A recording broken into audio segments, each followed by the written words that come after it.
Hello दोस्तों, तो स्वागत है आपका फिर से एक बार इस ऑनलाइन यूट्यूब प्लेटफॉर्म पर। चलिए, तो आज मैं आपके लिए लेके आया हूँ एक और शानदार बेहतरीन क्लास जो आपके आरआरबी एग्जाम साथ में जितने भी ऑल स्टेट सीएचओ एग्जाम है उनके लिए एक स्पेशल एमसीक्यू सीरीज जो इस यूट्यूब प्लेटफॉर्म पर एकदम फ्री ऑफ कॉस्ट आपके लिए चलाई जा रही है, जो आपकी तैयारी को इतना मजबूत बना देगी। कंटिन्यू तैयारी को करते रहिए और साथ में यहाँ से कंटेंटों को लेते रहिए। तैयारी को इतना मजबूत बना लीजिए कि आप एग्जाम में बैठोगे तो वो क्वेश्चन देखने को मिले, साथ में आपको एक भी क्वेश्चन ऐसा ना रहे जो आपकी सिलेक्शन को रोक दे। एक बेहतरीन तैयारी के साथ में हम आज की क्लास का आरंभ करने से पहले दोस्तों, अभी तक अगर आपने इस चैनल को सब्सक्राइब नहीं किया है तो सब्सक्राइब कर लीजिए, बेल आइकन को प्रेस कर लीजिए, जिससे आने वाले जितने भी इंपोर्टेंट वीडियो लेक्चर का नोटिफिकेशन है आप तक पहुंच सके। ठीक है, अभी इस वीडियो को लाइक कर दीजिए, साथ में आपके दोस्तों को शेयर भी कर दीजिए, जिससे जो इंफॉर्मेशनल जो ये वीडियो लेक्चर है नर्सिंग जगत के लिए बहुत ही शानदार वीडियो लेक्चर जो सबके लिए हेल्पफुल रहेगा। दोस्तों, शुरुआत करते हैं हम एक शानदार थॉट के साथ में आज की क्लास का। देखिए दोस्तों, दुनिया की हर चीज ठोकर लगने से टूट जाती है। दुनिया की हर चीज ठोकर लगने से टूट जाती है। एक कामयाबी ही है जो ठोकर खाने के बाद भी आती है। इंपोर्टेंट ये सारी चीजें हैं, ध्यान रखना दोस्तों। आप आपकी लाइफ में सफलता पाना चाहते हो तो ठोकरें खाने पड़ेंगी, मेहनत इतनी जोर से करनी पड़ेगी कि आपको सिलेक्शन दिला दे। आपको मक्कारी करोगे तो आपका खुद का लॉस है इसमें। तो ईमानदारी से मेहनत करना है, पॉजिटिविटी के साथ में मेहनत करना है और एक कंटिन्यू वे में मेहनत करना है और एक डिसिप्लिन में मेहनत करना है। आप आपके टाइम टेबल को सेट कर लो, पढ़ने का टाइम सेट कर लो। अगर आप उसमें लापरवाही करोगे तो निश्चित आपका सिलेक्शन नहीं होगा, लेकिन आप एक निश्चित टाइम टेबल से चलोगे, प्रॉपर पढ़ाई करोगे, प्रॉपर कंटेंट पढ़ोगे, रेगुलर पढ़ोगे तो आपका सिलेक्शन एक दिन निश्चित होने वाला है। चलिए, तो एक बेहतरीन क्लास की शुरुआत करते हैं हम। देखिए, पहला क्वेश्चन आपकी स्क्रीन पर है। आप हम इसको पढ़ेंगे और जवाब निकालने की कोशिश करेंगे। देखिए, एक शानदार क्वेश्चन जो आपकी स्क्रीन पर है, पूछा गया है which is the largest synovial joint of human body. Human body का सबसे लार्जेस्ट साइनोवियल जॉइंट कौन सा होता है? Wrist joint, shoulder joint, knee joint, ankle joint. तो दोस्तों, मैं आपको बता दूं, लार्जेस्ट साइनोवियल जॉइंट आपकी ह्यूमन बॉडी का जो रहता है वो कहाँ पर रहता है? Knee joint. नी जॉइंट में साइनोवियल जॉइंट पाया जाता है, जो सबसे बड़ा जॉइंट होता है। ये देखिए, इसके डायग्राम से आप देख सकते हो। ये आपका डायग्राम रहा स्क्रीन पर। देखिए दोस्तों, यहाँ पर ये दो बोन होती हैं। बोन बोन को फ्रिक्शन से बचाने के लिए यहाँ पर एक देखिए, ये जो कार्टिलेज भरा रहता है उसे बोलते हैं हम आर्टिकुलर कार्टिलेज, जो आपके दो बोनों को फ्रिक्शन होने से बचाता है। ठीक है, ये जो जॉइंट होता है, जब मूवमेंट आपकी बोन को मूवमेंट करना है तो अब बिल्कुल आप मूवमेंट कर सकते हो जॉइंट पर। और जो कार्टिलेज है वो दोनों बोनों को फ्रिक्शन होने से बचाता है और इसको जो बांध के रखती हैं वो जॉइंट कैविटी में साइनोवियल फ्लूइड भरा रहता है, आर्टिकुलर कैप्सूल, साइनोवियल मेम्ब्रेन, साथ में ठीक है ये मसल्स भी रहती हैं यहाँ पे। तो इसको जॉइंट्स को बांध के रखती हैं दोस्तों। तो आपको एक चीज बता दूं मैं, साइनोवियल जॉइंट में सबसे बड़ा जॉइंट जो रहता है आपकी बॉडी में, कौन सा जॉइंट रहता है? Knee joint. Knee joint is a synovial joint. और दोनों बोन के बीच में एक कार्टिलेज भरा रहता है जिसे बोलते हैं आर्टिकुलर कार्टिलेज। आर्टिकुलर कार्टिलेज क्या करता है? बोन को फ्रैक्शन होने से बचाता है। चलिए, वेरी इंपॉर्टेंट क्वेश्चन था जो आपके एग्जाम में आपको देखने को मिल सकता है। एक और बेहतरीन क्वेश्चन ये रहा आपकी स्क्रीन पर, पढ़िए और जवाब दीजिए। क्वेश्चन क्या पूछा गया है, देखिए। Major artery in upper limbs. आपकी दो लिम्ब होती है, एक अपर लिम्ब, एक होती है लोअर लिम्ब। यहाँ पर क्वेश्चन पूछा गया है अपर लिम्ब की मेजर आर्टरी का नाम। तो अपर लिम्स की मेजर आर्टरी का नाम क्या है? मीजेंट्रिक आर्टरी है, बेसिलर आर्टरी है, एक्सिलरी आर्टरी है, फीमोरल आर्टरी है। तो मैं आपको दोस्तों बता दूं, इसका जो राइट आंसर रहने वाला है, इट इज एक्सिलरी आर्टरी। जो अपर लिम्स में सबसे बड़ी मेजर आर्टरी होती है, जो आपके लिम्स को आर्टरीयल सप्लाई प्रोवाइड कराती है। यहाँ पर देखिए, यहाँ पर आप देखोगे, देखिए ये रही आपकी ह्यूमन बॉडी। ह्यूमन बॉडी में ये अपर लिम्स की स्ट्रक्चर। यहाँ पर हम बात करें, it is clavicle. It is clavicle, जिसे हम ब्यूटी बोन के नाम से जानते हैं। इंपोर्टेंट क्वेश्चन है दोस्तों, ब्यूटी बोन कौन सी बोन को बोलते हैं? तो क्लेविकल बोन को हम ब्यूटी बोन बोलते हैं। यहाँ पर स्केपुला है, स्केपुला। ठीक है, ये number A one, number one, ये एक एक संख्या में होती है वन साइड में।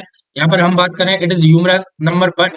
ठीक है, यहाँ पर देखिए, एक बोन रेडियस होती है, एक अल्ना होती है। एग्जामिनर सबसे इंपोर्टेंट क्वेश्चन क्या पूछेगा यहाँ पे, आपकी अपर लिम्स में कार्पल्स बोन्स की संख्या कितनी होती है? तो नंबर में बात करें तो 8 होती है।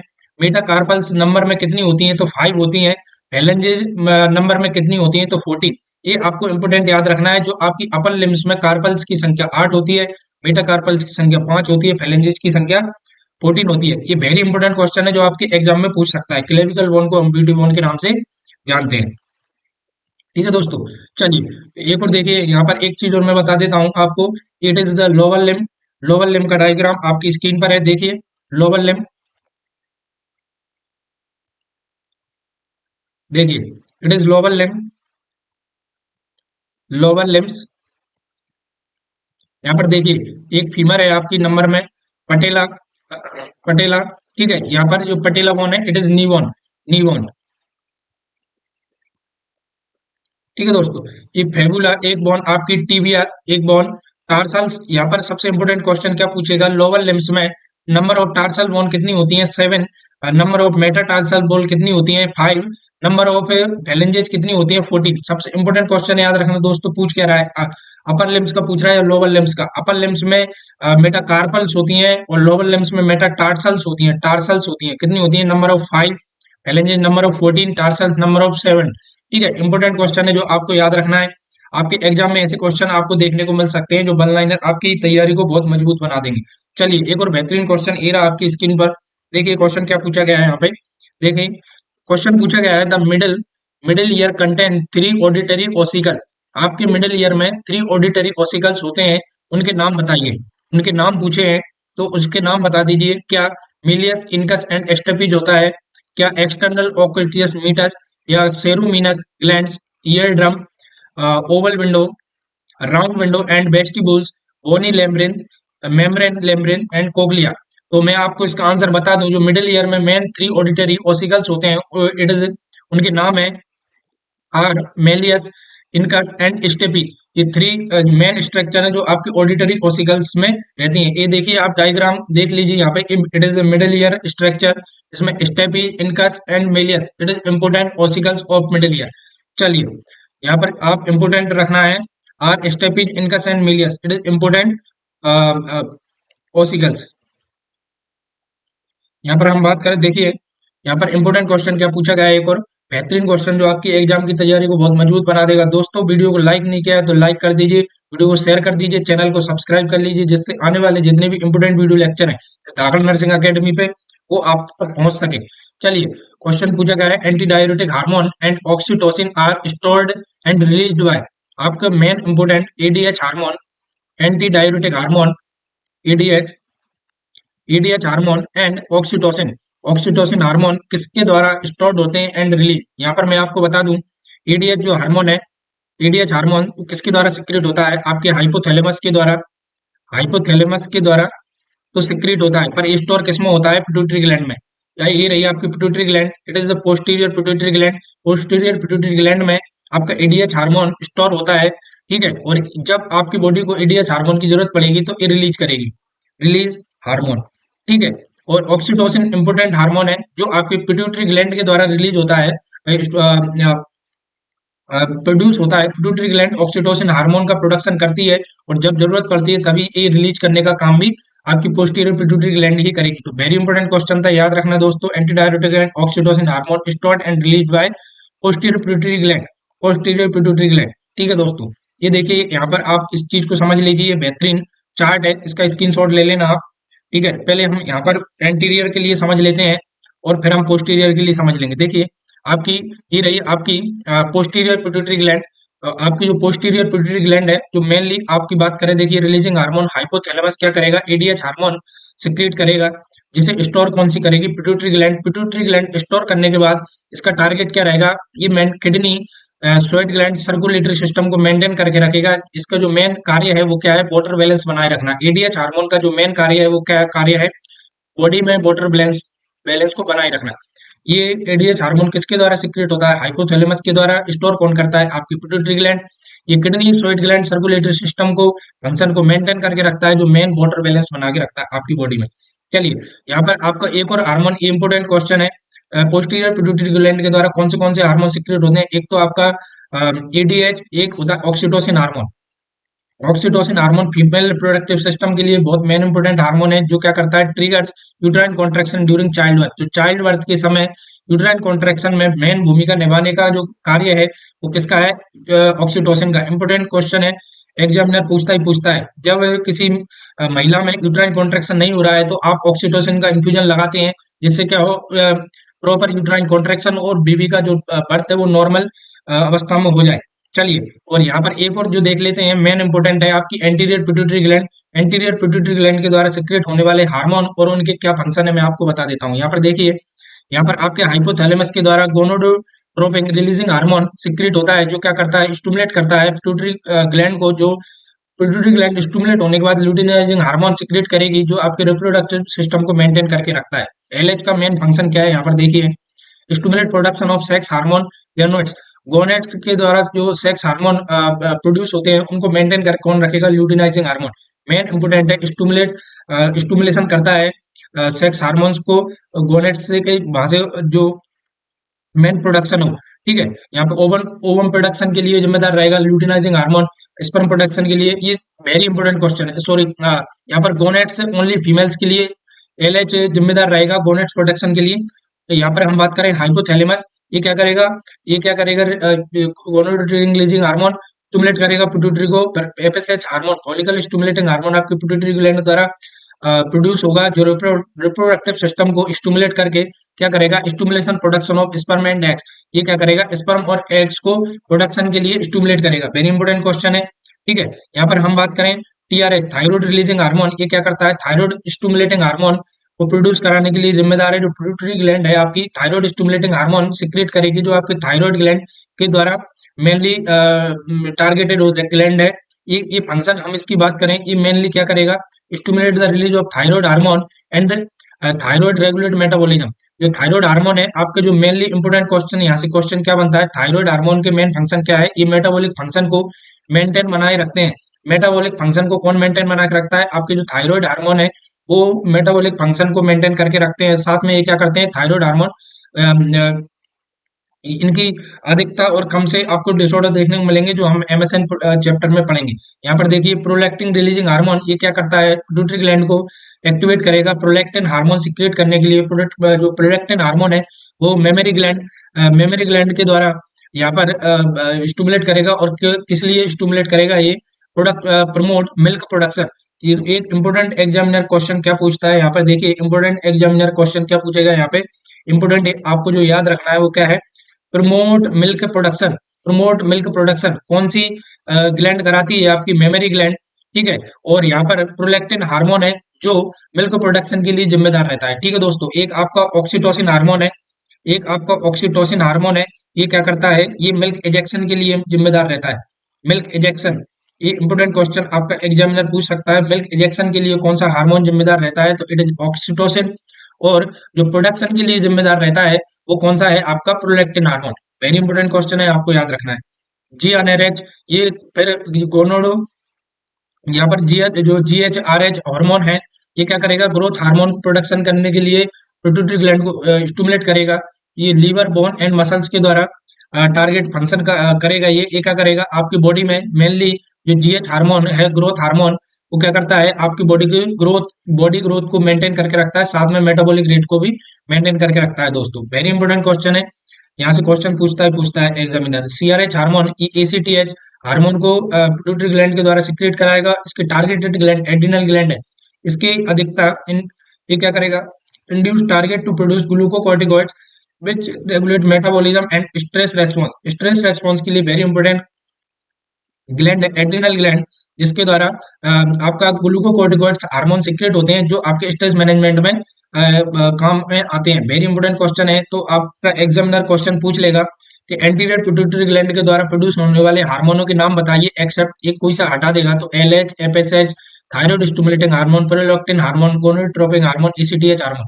ये सारे आपको याद रखने हैं। साथ में ये क्या फंक्शन है इनका, इंपोर्टेंट जो आपको याद रखना है। आपके एग्जाम में यहाँ से वेरी इंपोर्टेंट क्वेश्चन आपको देखने को मिल सकते हैं। चलिए, तो एक और बेहतरीन क्वेश्चन की ओर चलते हैं हम। यहाँ पर देखिए, आप एक और शानदार क्वेश्चन ये रहा आपकी स्क्रीन पर, पढ़ते हैं और हम जवाब निकालने की कोशिश करेंगे। देखिए, क्वेश्चन क्या पूछा गया है, which hormone stimulate the male testis to produce sperm and stimulate the development of follicle in the female on monthly cycle. अभी ने पढ़ा था, इंपोर्टेंट जो क्वेश्चन है, अभी हमने पढ़ा था, वो कौन था, it is a follicle stimulating hormone, FSH hormone, जो मेनली गोनेट्स के लिए जिम्मेदार रहता है, उनके डेवलपमेंट्स के लिए, स्टिमुलेट के लिए, स्पर्म प्रोडक्शन के लिए। चलिए, वेरी इंपॉर्टेंट क्वेश्चन, यहाँ पर देखिए, एक और वेरी इंपॉर्टेंट क्वेश्चन आपसे क्या पूछा गया है। देखिए, क्वेश्चन पूछा गया है, क्लाइंट हिस्ट्री ऑफ हाइपरटेंशन, एक मरीज है आपका बीपी का, एडमिट हुआ है due to primary hyper aldosteronism. Hyper मतलब आपका एल्डोस्टेरोन, एल्डे एल्डेस्टेरोन स्टेरोन हार्मोन की अधिकता हो गई है आपकी बॉडी में। तो ऐसा मरीज जिसको हाइपरटेंशन है, diagnose indicate the hypertension is caused by excessive hormone secretion which gland. तो क्वेश्चन पूछा गया है आपका जो एल्डोस्टेरोन हार्मोन है वो कौन सी ग्लैंड के द्वारा सिक्रेट होता है, तो it is adrenal cortex, it is adrenal cortex जिसके द्वारा एल्डोस्टेरोन हार्मोन सिक्रेट होता है। चलिए, वेरी इंपॉर्टेंट क्वेश्चन था। एक और वेरी इंपॉर्टेंट क्वेश्चन आपसे क्या पूछा गया है, देखिए ये रहा आपकी स्क्रीन पर क्वेश्चन क्या पूछा गया है। The mineral corticoid produce the adrenal gland, adrenal gland के द्वारा प्रोड्यूस होता है, आर प्रोड्यूस विद इन। ये मेनली जो पूछा गया है, देखिए ये आपकी किडनी रहती है, इट इज किडनी, ठीक है। ये किडनी, किडनी के ऊपर आपकी जो एड्रिनल ग्लैंड सिचुएटेड रहती है, इसके द्वारा आपका मेनली कौन सा हार्मोन सिक्रेट होता है, मिनरली कॉर्टिकॉइड, मिनरली कॉर्टिकॉइड, ठीक है। जो it is adrenal gland, adrenal gland के कई भाग होते हैं इसमें, मेनली इसकी 3 लेयर होती हैं। एक तो इसको हम कैसे याद रखेंगे, GFR, ठीक है, जोना ग्लोमेरुलोसा, जेनो फेसिकुलेटा और चेनो रेटिकुलरिस। तो यहाँ पर मेनली बात करें, जो मिनरल कॉर्टिकॉइड हार्मोन है वो आपकी एड्रिनल ग्लैंड की जो लेयर, जो मेन वो इसकी जो वो जोनो ग्लोमेरुलोसा भाग है उसके द्वारा सेल्स है जो मिनरल कॉर्टिकॉइड हार्मोन सिक्रेट करती है। चलिए इसको हम और अच्छे से समझते हैं, ये डायग्राम के थ्रू, देखिए डायग्राम के थ्रू समझते हैं। यहाँ पर हम देखिए, यहाँ पर it is adrenal gland, adrenal gland देखिए ये आपकी किडनी है, किडनी के जस्ट ऊपर एड्रिनल ग्लैंड है। ये एड्रिनल ग्लैंड को हमने काट के एक ये भाग निकाला है, ठीक है। इसमें जो एक आपका सबसे ऊपर की स्ट्रक्चर कैप्सूल, इसमें 3 भाग है main, zona glomerulosa, zona glomerulosa, zona fasciculata और जोना रेटिकुलरिस। ये तीनों मिलके आपकी एड्रिनल ग्लैंड में कॉर्टेक्स भाग का निर्माण करते हैं। और जो सबसे अंदर आपको दे रखा है, इट इज मेडुला, क्या है, मेडुला, ठीक है। यहाँ पर हम बात करें तो कॉर्टेक्स भाग के मेन 3 जो इसकी 1 2 3 आप कैसे याद रखोगे, it is main 3 structure, GFR, GFR से याद रखोगे आप। GFR से कैसे, ग्लोमेरुलोसा, F से वेसिकुलेटा और R से रेटिकुलेरिस, ठीक है। अब इनके अलग अलग भाग हैं जो अलग अलग हार्मोन सिक्रेट करते हैं। तो देखिए आपकी यहाँ पर हम बात करें, इट इज सबसे ऊपर की स्ट्रक्चर कैप्सूल, फिर आपके कॉर्टेक्स भाग की सबसे एक लेयर है जिसे बोलते हैं जोना ग्लोमेरुलोसा। वो कौन सा हार्मोन सिक्रेट करती है, मिनरलोकॉर्टिकॉइड हार्मोन, जिसे हम दूसरा हार्मोन के नाम से जानते हैं, उसका नाम है एल्डोस्टेरोन हार्मोन, ठीक है। ये डायरेक्ट पूछ लेता है एड्रिनल ग्लैंड के द्वारा कौन सा हार्मोन सिक्रेट होता है, एल्डोस्टेरोन। अगर और भी अंदर पूछ ले तो आपको याद रखना है ये जो जोना ग्लोमेरुलोसा कॉर्टेक्स पार्ट के भाग होता है उसके द्वारा मिनरलोकॉर्टिकॉइड, इसका दूसरा नाम है एल्डोस्टेरोन हार्मोन सिक्रेट होता है। चलिए, जो दूसरी लेयर है जोना फेसिकुलेटा, तीसरी लेयर है जोना रेटिकुलरिस, इन दोनों के द्वारा हार्मोन सिक्रेट होते हैं। दोनों के मिक्स होके वो कौन से हैं, ग्लूकोकॉर्टिकॉइड जिसे कोर्टिसोल हार्मोन बोलते हैं, साथ में एंड्रोजन हार्मोन। ये आपकी जोना वेसिकुलेटा और जोना रेटिकुलेटा दोनों के साथ में रिलीज होते हैं, ठीक है। एक होता है आपका सबसे अंदर का भाग मेडुला, मेडुला के द्वारा एक हार्मोन सिक्रेट होता है जिसका नाम है एफिनेफ्रिन। ये वेरी इंपॉर्टेंट क्वेश्चन है जो आपको याद रखना है, एग्जामिनर यहाँ से क्वेश्चन पूछ लेगा। आपको GFR से याद रखना है। यहाँ पर एड्रिनल ग्लैंड में कॉर्टेक्स भाग की 3 मेन लेयर रहती है, यहाँ पे zona glomerulosa, zona fasciculata, zona reticularis. इन तीनों सेल्स से अलग अलग हार्मोन सिक्रेट होते हैं जो आपकी बॉडी में बहुत महत्वपूर्ण भूमिका निभाते हैं। इनका भी आपको ध्यान रखना है। जो लोग ग्लोमेरुलोसा के द्वारा मिनरलोकॉर्टिकॉइड हार्मोन सिक्रेट होता है जिसे हम एल्डोस्टेरोन बोलते हैं, जोना फेसिकुलेटा के द्वारा ग्लूकोकॉर्टिकॉइड हार्मोन सिक्रेट होता है जिसे कोर्टिसोल बोलते हैं, साथ में जोना रेटिकुलेटस एंड्रोजन हार्मोन का सिक्रेट करती है, ठीक है। तो जोना फेसिकुलेटा एंड रेटिकुलेटस दोनों कंबाइन मात्रा में दोनों फंक्शन को एक साथ कैसे रिलीज करते हैं, ये आपको इंपॉर्टेंट चीजें याद रखनी है। चलिए ये देखिए अगला और शानदार क्वेश्चन आपसे क्या पूछा गया है, यहाँ पर क्वेश्चन पढ़िए और जवाब दीजिए। The muscles that allow an individual to raise his eyebrow is called. Eyebrow को राइज करने के लिए मेनली जो मसल्स जिम्मेदार रहती है उसका नाम बताइए। ऑर्बिकुलरिस, ऑर्बिकुलरिस ऑक्यूलाई, ऑक्सीपिटो, फ्रंटोलिस और जाइगोमेटिस। तो मैं आपको बता दूं ऑक्सीपिटो फ्रंटोलेस जो मसल्स है अलाउ करती है आपकी आईब्रोज को राइज करने के लिए। इंपॉर्टेंट क्वेश्चन है, आपको डायरेक्ट याद रखना है। चलिए, तो एक और बेहतरीन क्वेश्चन ये रहा आपकी स्क्रीन पर। क्वेश्चन क्या पूछा गया है, देखिए। एक फ्लैसी ट्राइएंगल शेप्ड मसल्स होती है, provide the round shape of shoulders, shoulders को राउंड शेप प्रोवाइड कराती है, उस मसल्स का नाम बताइए। It is deltoid muscles, trapezius muscles, rectus abdominis muscles, biceps brachii. तो आपको डायरेक्ट याद रखना है, इट इज डेल्टॉइड मसल्स, जो आपके फ्लैसी ट्राइएंगल शेप्स मसल्स होती है, जो आपको राउंड शेप प्रोवाइड कराती है आपके शोल्डर्स को। इंपोर्टेंट क्वेश्चन है, आपको इस प्रकार के क्वेश्चन आपके एग्जाम में देखने को मिल सकते हैं दोस्तों। नोट्स बनाते रहना आप इस प्रकार के क्वेश्चनों का, ठीक है। This muscles form most of the place of the buttocks.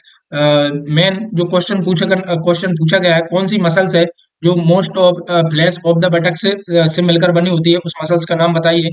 It is sartorius muscles, इसे gastrocnemius muscles, gluteus maximus muscles, इलियो।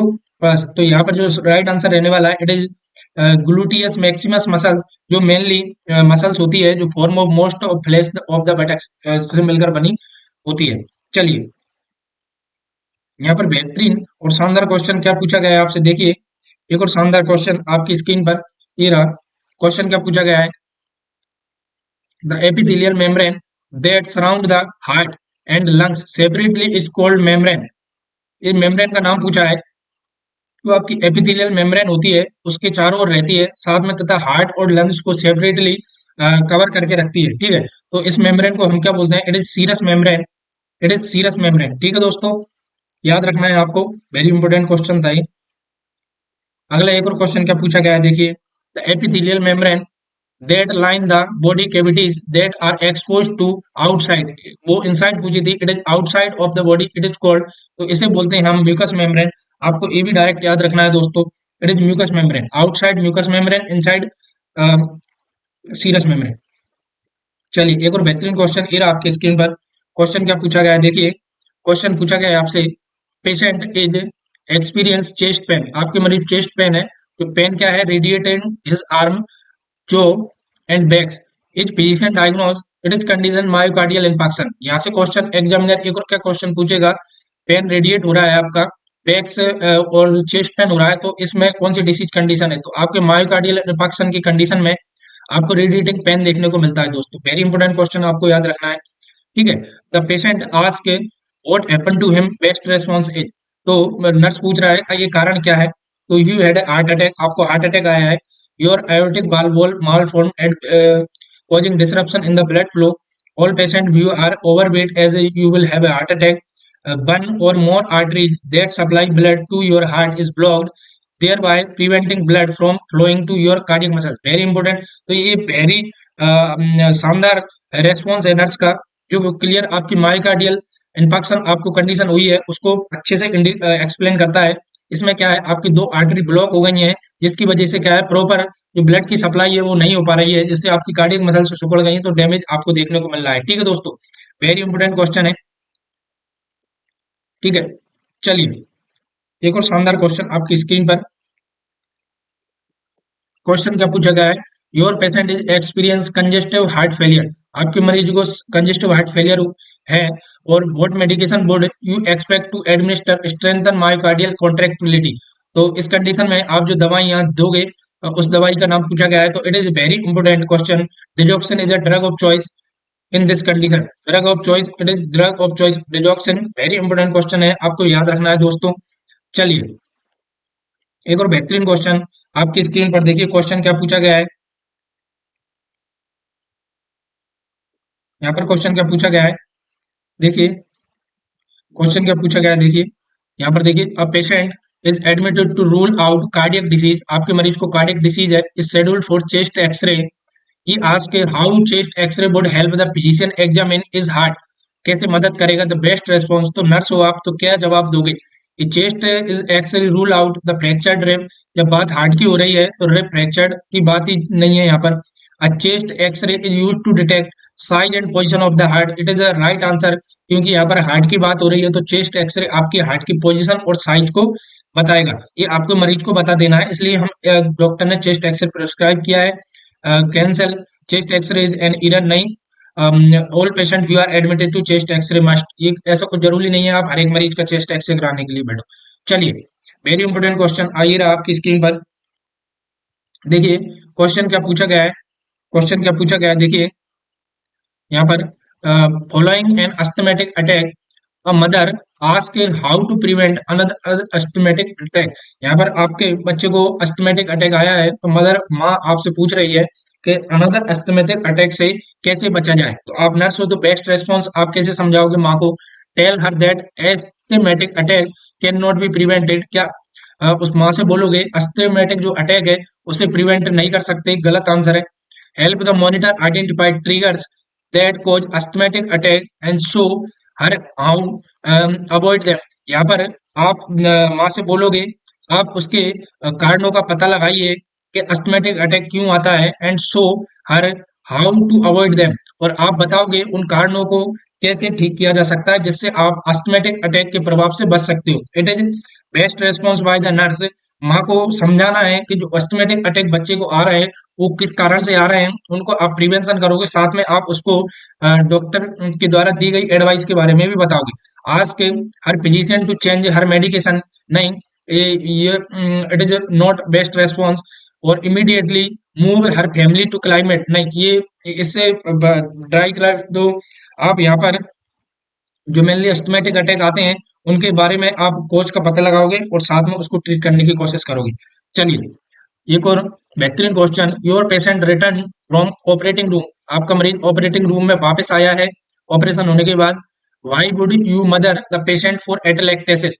आप क्यों, आप एक नर्स हो, nurse monitor the patient for atelectasis, atelectasis के लिए क्यों ऑब्जर्व करेगी? एग्जामिनर यहाँ क्वेश्चन पूछ रहा है, आप एक नर्स हो, आपका मरीज आया है ऑपरेटिंग रूम से बाहर, तो आप एटेलेक्टेसिस के लिए क्यों मॉनिटर करोगे? तो आप बेस्ट रेस्पॉन्स बताइए। चलिए बेस्ट आंसर ढूंढती है nurse, all post operative patient are at risk for infection. ये बात सही है, पर ये एटेलेक्टेसिस के लिए सही है क्या? ठीक है, पर एक और क्वेश्चन देखते हैं। Post operative patient might have received too much oxygen during surgery. क्या ज्यादा ऑक्सीजन ले लेता है मरीज, उसके लिए आप एटेलेक्टेसिस जिम्मेदार है, एटेलेक्टेसिस हो सकता है मरीज, इसके लिए वो ऑब्जर्व कर रही है। Immobility and anaesthesia and lack of deep breathing place the patient at risk for atelectasis. It is the best response by the nurse. दोस्तों मैं आपको एक बता दूं, इमोबिलिटी की वजह से और आपके मरीज को एनेस्थेसिया लगा है और लैक ऑफ डीप ब्रीथिंग की वजह से, anaesthesia is a most common cause of atelectasis in patient to operate. जो आपके मरीज ऑपरेट हुए हैं उनमें एनेस्थेसिया लगने के बाद सबसे ज्यादा चांसेस रहेंगे एटेलेक्टेसिस। एटेलेक्टेसिस क्या होता है? आपके लंग्स कोलैप्स हो जाते हैं। It is lungs collapse. Lungs collapse या तो आपको फुल लंग्स कोलैप्स हो जाएंगे, या आपके लंग्स में जो लॉब्स होते हैं, लॉब्स होते हैं, तो एक लॉब कोलैप्स हो जाएगा आपका। ठीक है दोस्तों, तो आपको कोलैप्स की कंडीशन देखने को मिलेगी। इस कंडीशन को हमें एटेलेक्टेसिस बोलते हैं। तो नर्स जब आपका मरीज ऑपरेशन के बाद आया है तो मेनली आप इस चीज को ऑब्जर्व करेंगे, post operative patient do not receive enough oxygen during surgery.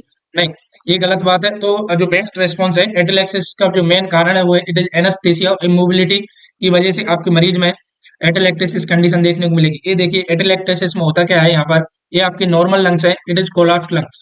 यहाँ पर हम बात करें जो आपकी एल्वुलाइज है, इनमें प्रॉपर एयर सप्लाई है, लेकिन यहाँ पर लंग्स कोलैप्स हो गए, तो यहाँ पर प्रॉपर एयर सप्लाई नहीं हो रही है, इसकी वजह से आपके लंग्स कोलैप्स देखने को मिल रहे हैं, नॉर्मल स्ट्रक्चर से सिकुड़ जाएंगे यहाँ पर।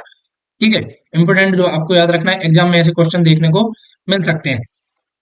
अगला और बेहतरीन क्वेश्चन क्या पूछा है यहाँ पर एग्जामिनर, देखिए, patient report sudden difficulty breathing with tachypnoea, ठीक है, and tachycardia and localised chest pain, the physician suspect pulmonary ambulance. आपके मरीज को पल्मोनरी एम्बुलेंस में सस्पेक्ट हुआ है। पल्मोनरी एम्बुलेंस मतलब आपके लंग्स में, लंग्स की जो आर्टरीज हैं उनमें क्या है, एम्बुलस ब्लड क्लॉट बन गए हैं, ब्लड क्लॉट बन गए हैं, इसकी वजह से आपको प्रॉपर ब्लड सप्लाई रुक गई है वहां पे एम्बुलेंस की वजह से, ब्लड क्लॉट की वजह से। What test would you expect to physician order. इस चीज को आप पता लगाने के लिए क्या करेंगे? Helical CT scan, EKG, ECG, vital capacity. तो मैं आपको बता दूं दोस्तों, जो सिटी स्कैन से आप पता लगा सकते हो ब्लड क्लॉट का। चलिए, वेरी इंपोर्टेंट क्वेश्चन था ये। देखिए पल्मोनरी एम्बुलेंस, पल्मोनरी एम्बुलेंस की हम बात करें, देखिए यहाँ पर होता क्या है, यहाँ पर पल्मोनरी आर्टरीज में आर्टरीज में क्या हो जाता है, ब्लॉक क्लॉट जम जाने की वजह से प्रॉपर ब्लड सप्लाई नहीं पहुंच पाती है टिश्यू तक। तो क्या है, ये आपके यहाँ पर आपको ऑक्सीजन की कम सप्लाई देखने को मिलेगी। ठीक है, क्योंकि ब्लड यहाँ पर जो मेन आर्टरी है वहां पर क्या है, ब्लड बड़े बड़े ब्लड क्लॉट बन गए हैं, तो प्रॉपर यहाँ पर ऑक्सीजन की सप्लाई रुक गई है और यहाँ पर आपको क्लॉट फॉर्मेशन देखने को मिल रहा है मेन आर्टरी में। तो इसे बोलते हैं हम पल्मोनरी एम्बोलिस की कंडीशन। ठीक है दोस्तों, यहाँ पर पल्मोनरी एम्बोलिज्म होने की वजह से आपकी जो मेन सप्लाई होती है पैर के लिए, आर्टरी सप्लाई, यहाँ पर ब्लड क्लॉट जम जाने की वजह से एक कंडीशन देखने को मिलती है जिसे बोलते हैं डीवीटी, डीप वेन थ्रोम्बोसिस। यहाँ पर आपकी जो मेन मसल्स है उसमें ऑक्सीजन सप्लाई कम होने की वजह से इन्फ्लाम्ड आर्टरी देखने को मिलेगी। ठीक है, ऑक्सीजन टिश्यू नेक्रोस्ट होने चालू हो जाएंगे यहाँ पर।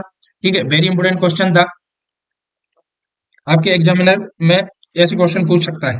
चलिए एक और वेरी इंपॉर्टेंट क्वेश्चन क्या पूछा है आपके एग्जामिनर ने, देखिए यहाँ पर क्वेश्चन पूछा गया है, patient who has successfully been treated for pulmonary embolism के लिए ठीक कर किया है, अबाउट बी डिस्चार्ज और वो डिस्चार्ज है, how can be lower risk experience another pulmonary ambulance, उसको ये कंडीशन दोबारा ना हो तो आप उसे क्या समझाओगे। तो avoid sitting and standing for too long, do not cross the legs, take vitamin K with heparin, avoid confined space और jog 5 miles each day. Heparin को हम ट्रीटमेंट के रूप में हॉस्पिटल के टाइम पे यूज कर सकता है डॉक्टर के प्रिस्क्रिप्शन के अकॉर्डिंग, लेकिन ये परमानेंट ट्रीटमेंट नहीं है। तो जब आपका मरीज डिस्चार्ज हो रहा है तो आप उससे बोलोगे अवॉइड सिटिंग एंड, ज्यादा लंबे समय तक एक जगह बैठे नहीं रहे और ज्यादा लंबे समय तक खड़ा भी ना रहे और अपने लेग्स को क्रॉस ना करे। ठीक है, तो ये जो आपको मेन आपको समझा देना है, जिससे क्या होगा, नेक्स्ट टाइम पल्मोनरी एम्बोलिज्म से प्रिवेंट किया जा सकता है। ठीक है, ये best response by the nurse. अगला वेरी इंपॉर्टेंट क्वेश्चन, ये रहा आपकी स्क्रीन पर, देखिए क्वेश्चन क्या पूछा गया है। ये एग्जाम में पूछा ही पूछा जाता है, स्टार स्टार लगा लीजिए इस क्वेश्चन पे, स्टार रेटिंग क्वेश्चन है, एग्जाम में देखने को मिलता है। Confirmatory lab test for HIV, यहाँ पर हम बात करें HIV के लिए जो कंफर्मेटरी लैब टेस्ट है, it is western blot test, it is western blot test, जिसे हम कंफर्मेटरी लैब टेस्ट के नाम से जानते हैं। चलिए, वेरी इंपॉर्टेंट क्वेश्चन था। अगला और शानदार क्वेश्चन आपसे क्या पूछा गया है, देखिए, when when assessing a patient for anaphylaxis, आपके मरीज में एनाफाइलेक्सिस मतलब एकदम से कोई प्रतिक्रिया देखने को मिली है आपको, या रिएक्शन रिएक्शन देखने को मिली, you would be alert for, main आप कैसे अलर्ट रहेंगे, चेस्ट पेन, इंडाइजेशन के लिए, hives and dyspnea, hypertension, blood vision, headache and phobia. Mainly जो हम बात करें, जब आपके एनाफाइलेक्सिस देखने को मिलेगा, हाइप्स मतलब होता है अटैक, अटैक एरिया, मतलब आपकी जो स्किन पर है एकदम से चकत्ते निकल आएंगे और शरीर में ऑक्सीजन की कमी होगी तो मरीज को डिस्निया देखने को मिलेगा। यहाँ पर देख लीजिए, जो आपको यहाँ पर जो इमेज दे रखी है, ये क्या है, हाइव्स। ठीक है, ये देखिए ये चकत्ते निकल आए हैं, ये क्या है, एनाफाइलेक्सिस के ड्यूरिंग एनाफाइलेक्सिस आपको ये कंडीशन देखने को मिल सकती है मरीज में। तो आपको अलर्ट रहना है इसके लिए। वेरी इंपॉर्टेंट क्वेश्चन, देखिए क्वेश्चन क्या पूछा गया है, the joint most commonly involved with rheumatoid arthritis, आपके मरीज में रूमेटॉइड अर्थराइटिस, रूमेटॉइड अर्थराइटिस क्या है, it is auto immune disease, auto immune disease, auto immune disease. Auto immune disease क्या होती है, आपकी खुद की शरीर की सेल्स, आपके खुद की शरीर को ही डैमेज पहुंचाने लगती हैं। आपकी जो सेल्स हैं, सेल्स जो प्रतिरक्षा के लिए लड़ती हैं, दूसरी सेल्स बाहर से इन्फेक्शन आया है उसके लिए न लड़के आपकी सेल्स खुद की बॉडी की मेन सेल्स को मारने लगती हैं, उन्हें इनगल्फ करने लगती हैं, तो इसे बोलते हैं हम ऑटो इम्यून डिसीज, मतलब खुद के इम्यून सिस्टम को ही डिस्ट्रैक्ट करना, ऑटो इम्यून बोलते हैं ऑटो इम्यून डिसीज। तो ऑटो इम्यून डिसीज में आपकी रूमेटॉइड अर्थराइटिस आती है, यह auto immune chronic inflammatory disease है, जिसमें आपको देखने को मिलेगा कौन से मेन इंपोर्टेंट जॉइंट हैं जिनको यह इन्फ्लाम्ड करती है या अफेक्ट करती है, symmetrical involvement, major joint, small joints of hand and feet, spine, sacrum, upward, slightly movable joint. तो मैं आपको बता दूं, मेनली रूमेटॉइड अर्थराइटिस में आपके small joints, hands and feet में इन्फ्लेमेटरी कंडीशन देखने को मिलती है। वेरी इंपॉर्टेंट क्वेश्चन है ये, देखिए डायग्राम के थ्रू समझ लीजिए, ये आपके हैंड में ये छोटे छोटे जॉइंट होते हैं, यहाँ पर इन्फ्लेमेटरी कंडीशन देखने को मिलेगी। ठीक है दोस्तों, वेरी इंपॉर्टेंट क्वेश्चन है। देखिए एक और बेहतरीन अगला क्वेश्चन क्या पूछा गया है यहाँ पे, देखिए, which of the following would have highest priority in septic shock, आपके मरीज को सेप्टिक शॉक की आया है, तो इसमें आप हाईएस्ट प्रायोरिटी क्या चेक करोगे? Monitoring temperature, monitoring ANA RF level, monitoring pupillary reaction, monitoring ABC airway breathing circulation. It is a very important question. ABC, आप मरीज में एयरवे ब्रीथिंग सर्कुलेशन तीनों कंडीशन चेक करेंगे। ठीक है, चलिए एक और शानदार क्वेश्चन ये रहा आपकी स्क्रीन पर देखिए। क्वेश्चन क्या पूछ रहा है? Your patient is diagnosed with anaemia, आपके मरीज को एनीमिया है। एनीमिया क्या है? इसमें हीमोग्लोबिन का लेवल डिक्रीज होना। एनीमिया, एनीमिया हम कब बोलते हैं? जब आपका हीमोग्लोबिन लेस देन 11 से कम हो जाए। ठीक है दोस्तों, तो हम क्या बोलेंगे? हम इसे बोलेंगे, इस कंडीशन को बोलेंगे anaemia. Is fatigue, she ask why she feel this way, you tell her that is because. ठीक है, destruction haemolysis of red blood cell, RBC के टूटने की वजह से। ठीक है, और decrease oxygen carrying capability of the blood, paleness of the skin, lack of nutritional essential nutrient iron and बीटल। मैं आपको एक चीज बता दूं, क्वेश्चन क्या पूछा गया है? एनीमिया डायग्नोस्ड हुआ है। She ask you why she feel this way and tells the her because, जो मेनली उसको फटिग हो रहा है, घबराहट हो रहा है, वो किसकी वजह से हो रहा है? उसके शरीर में ऑक्सीजन की कमी डिक्रीज हो गई है। तो जो आपका हीमोग्लोबिन लेवल की मात्रा कम कब देखने को मिलती है? जब आपको एनीमिया हुआ है। एचबी का मेन फंक्शन क्या है? ये क्या करता है? ऑक्सीजन को बाइंड करके रखता है और आपके पूरे शरीर में ऑक्सीजन की सप्लाई प्रॉपर मात्रा में कराता है। तो जो मेनली जो इसका आंसर जाने वाला है, it is decrease oxygen carrying capability of the blood. Anaemia की वजह से आपके शरीर में ऑक्सीजन सप्लाई कम देखने को मिलती है, क्योंकि एचबी लेवल कम हो जाता है मरीज में, जो आपकी ऑक्सीजन सप्लाई को बहुत कम कराता है, इसलिए आपके मरीज में फटीग देखने को मिलेगा। चलिए अगला वेरी इंपॉर्टेंट क्वेश्चन ये रहा आपकी स्क्रीन पर। क्वेश्चन क्या है देखिए। A patient with idiopathic thrombocytopenic purpura, thrombocytopenic purpura have an increase risk for bleeding, therefore you must carefully. Thrombocytopenic हमने कंडीशन पढ़ी थी, it is use for platelets, platelets की मात्रा का कम होना, थ्रोम्बोसाइटोपेनिक पर्परा। ठीक है, इंक्रीज रिस्क फॉर ब्लीडिंग, आपके ये प्लेटलेट का मेन फंक्शन क्या है? ब्लड को कोगुलेट करके रखती है, ब्लीडिंग प्रिवेंशन से रोकती है। तो अगर इसकी मात्रा आपकी बॉडी में कम हो जाएगी, तो क्या करेंगे? आपको चांसेस रहेंगे ब्लीडिंग होने के। तो आप मरीज में क्या चेक करोगे? तो प्लेटलेट काउंट और आरबीसी आप मेनली चेक करोगे। प्लेटलेट का मेन जो फंक्शन है वो ब्लड को कोगुलेट करके रखना है। ठीक है, अगर इनकी मात्रा कम हो जाएगी तो आपके शरीर में ब्लीडिंग फ्रीक्वेंसी, जो ब्लीडिंग ब्लीडिंग प्रिकॉशन है वो आपको नर्स को लेने पड़ेंगे। वेरी इंपॉर्टेंट क्वेश्चन था दोस्तों। चलिए एक और शानदार क्वेश्चन ये रहा आपकी स्क्रीन पर। Your patient is diagnose with deep vein thrombosis, आपके मरीज को डीबीटी हुआ है। Priority intervention, daily monitoring for platelet count, use intermittent warm socks in affected area, application of ice pack affected 4 to 6 hour, increasing dietary intake of food rich in vitamin K. तो जो nurse mainly क्या करेगी? Use intermediate warm soak of affected area. इससे क्या होगा? उसके जो इस कंडीशन में सुधार आएगा। वेरी इंपॉर्टेंट क्वेश्चन है। देखिए यहाँ पर आपको मैं बता दूं, इट इज डीबीटी। यहाँ पर क्या होता है? ब्लड सप्लाई प्रॉपर नहीं हो पाती है आपकी। यहाँ पर ब्लड में ब्लड आर्टरीज में क्लॉट फॉर्मेशन होने की वजह से यहाँ पर ब्लड सप्लाई रुक जाती है। इसकी वजह से क्या होता है? यहाँ पर आपके शरीर में काफ स्वेलिंग देखने को मिलेगी, अर्धमिया।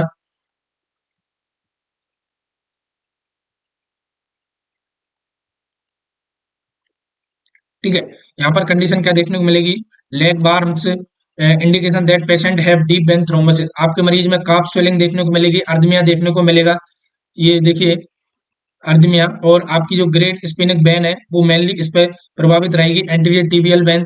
ये वेरी इंपॉर्टेंट क्वेश्चन है, डीबीटी। ठीक है, या इस कंडीशन में आपके मरीज को ज्यादा देर तक ना तो बैठा के रखना है और ना ज्यादा देर तक खड़े करके रखना है दोस्तों।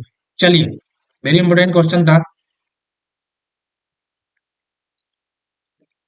क्वेश्चन अगला क्या पूछा गया है यहाँ पर देखिए। क्वेश्चन अगला इंपोर्टेंट क्वेश्चन है। अ patient is recently diagnosed with haemophilia, आपका मरीज हीमोफीलिया है। हीमोफीलिया क्या है? इसमें क्या होता है? ये ब्लीडिंग डिसऑर्डर है।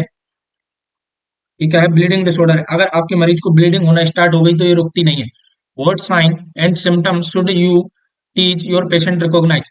Clot formation specially in the veins, lower extremity, excessive bleeding after minor trauma. इसका जवाब राइट आंसर है। आपके मरीज में अगर कोई ट्रॉमा हो गया है तो आपकी ज्यादा देर तक आपकी ब्लीडिंग देखने को मिलेगी। ये बाकी का कोई मतलब नहीं है। चलिए वेरी इंपोर्टेंट क्वेश्चन था दोस्तों, हीमोफीलिया। यहाँ पर देखिए जो मेन टाइप ऑफ यहाँ पर ये सही से दिख नहीं रहा है। देखिए, मेनली आपको मैं बता दूं, मेन टाइप ऑफ हीमोफीलिया एक तो होते हैं आपके haemophilia A, haemophilia B, haemophilia C, और एक होता है आपका अक्वायर्ड हीमोफीलिया। ये मेनली इंपॉर्टेंट है। इनमें मैं आपको बता दूं, ये आपके चार प्रकार के वो होते हैं टाइप ऑफ हीमोफीलिया, जिनके अलग अलग फंक्शन है। देखिए यहाँ पर टाइप्स देख लेते हैं हम। यहाँ पर हीमोफीलिया ए, इसमें आपको क्वेश्चन पूछ लेगा फैक्टर, कौन से फैक्टर की डेफिशिएंसी की वजह से आपको हीमोफीलिया देखने को मिलता है। तो फैक्टर 8 की वजह से, ये क्या होते हैं आपके क्लोटिंग फैक्टर होते हैं, क्लोटिंग फैक्टर जिनकी वजह से आपके मरीज में ब्लीडिंग लंबे समय तक होती रहती है और ब्लीडिंग रुकते नहीं है। हीमोफीलिया ए में आपके फैक्टर 8, वेरी इंपोर्टेंट क्वेश्चन है, एग्जामिनर नोट सेट में तक ये क्वेश्चन पूछे जाते हैं दोस्तों, very important question, star mark कर लेना। हीमोफीलिया ए किस वजह से होता है, क्लोटिंग फैक्टर 8 की वजह से। अगर उसकी कमी आपके मरीज में देखने को मिल रही है तो हीमोफीलिया ए। अगर फैक्टर 9 की वजह से अगर आपके मरीज में देखने को मिल रही है तो इसे बोलेंगे हीमोफीलिया बी। आपके मरीज में हीमोफीलिया 11 की वजह से फैक्टर कोलेटिन डेफिशिएंसी देखने को मिल रही है तो हीमोफीलिया सी। और पैरा हीमोफीलिया कब बोलेंगे, जब आपका फैक्टर 5 एब्सेंट रहेगा। तो यह ऑटोसोमल रेसेसिव डिसीज है हीमोफीलिया सी, ऑटोसोमल रेसेसिव डिसीज है। Haemophilia x linked recessive disease है। और हीमोफीलिया ए, ये भी एक्स लिंक्ड रेसेसिव डिसीज है। एक्स लिंक्ड क्यों बोलेंगे, क्योंकि इसका प्रवाह माँ के द्वारा ज्यादा होता है। ठीक है, वेरी इंपोर्टेंट क्वेश्चन है। चलिए, एक और शानदार क्वेश्चन, ये रहा आपकी स्क्रीन पर, देखिए क्वेश्चन क्या पूछा गया है। क्वेश्चन पूछा गया है, as a part of treatment plan for a patient with leukaemia, leukaemia किसे बोलते हैं, ब्लड कैंसर, ब्लड कैंसर की कंडीशन को हम बोलते हैं ल्यूकीमिया। बोन मैरो, अब इसको ठीक करने के लिए मरीज में बोन मैरो ट्रांसप्लांट हुआ है। ठीक है, you know that as a result of care needed after bone marrow transplant, आपकी ल्यूकीमिया ब्लड कैंसर की कंडीशन को ठीक करने के लिए मरीज में बोन मैरो ट्रांसप्लांट किया गया है। अब उसके बाद आपको मरीज में क्या देखने को मिलेगा, these patient will be have increase risk, क्या मरीज में ब्लीडिंग चांसेस बढ़ जाएंगे, क्या क्लोट फॉर्मेशन देखने को मिलेगा मरीज में, क्या इन्फेक्शन, नोजिया, वोमिटिंग। तो मैं आपको एक कंडीशन बता दूं, आपके मरीज में जो ग्रेटर चांसेस रहेंगे वो रहेंगे इन्फेक्शन के। तो आपको इन्फेक्शन से रिलेटेड प्रिकॉशन ले लेना है ऐसे वाले मरीज में दोस्तों। तो ये आज के क्वेश्चन सेशन का अंतिम क्वेश्चन था, और ये इतने शानदार और इम्पोर्टेंट क्वेश्चन है कि आपकी एग्जाम में यहाँ से 100% ये क्वेश्चन आपको देखने को मिलेंगे। ये क्लास बहुत ही वेरी इंपॉर्टेंट है, नोट्स बनाइए आप और कंटिन्यू मेहनत करते रहिए। बिल्कुल तैयारी को मजबूत बनाने के लिए एक डिसिप्लिन में प्रॉपर नोट्स पढ़िए, आप प्रॉपर वीडियो लेक्चर देखिए, प्रॉपर एमसीक्यू सॉल्व कीजिए। अच्छी मेहनत करोगे तो आपको सफलता निश्चित ही एक दिन जरूर मिलेगी। और इस चैनल को सब्सक्राइब कर लीजिए, जिससे आने वाले जितने भी इंपोर्टेंट वीडियो लेक्चर आप तक पहुंच सके। इस वीडियो को लाइक कर दीजिए, साथ में शेयर कर दीजिए। इस धाकड़ नर्सिंग अकेडमी के चैनल को सब्सक्राइब करना भी ना भूलें। वेरी इंपोर्टेंट वीडियो लेक्चर मेरे द्वारा इस चैनल पर प्रोवाइड कराया जा रहा है। नोट सेट सीरीज के लिए भी बहुत अच्छे से तैयारी करा दी जाएगी आपके एग्जाम तक। और मिलते हैं अगले वीडियो लेक्चर में दोस्तों। चलिए, बहुत ही शानदार